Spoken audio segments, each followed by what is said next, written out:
They came from Kansas and settled right here, near the Lost Dog Trailhead at the southern base of the McDowell Mountains in Scottsdale.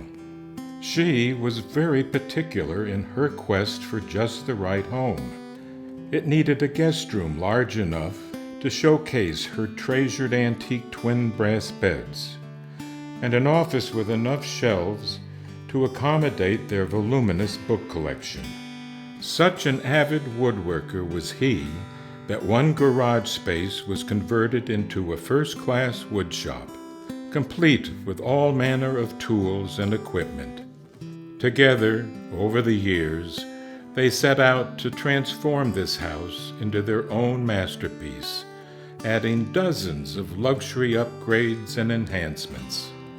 3/4-inch solid oak flooring throughout the home, refinished cabinets, remote-controlled sunshades, solar hot water heaters, new lights and fans and chandeliers.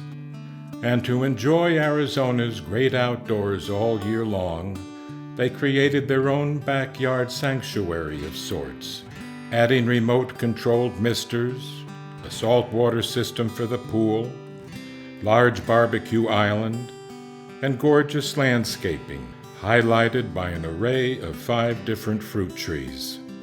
In their own personal book of life, this chapter is now complete.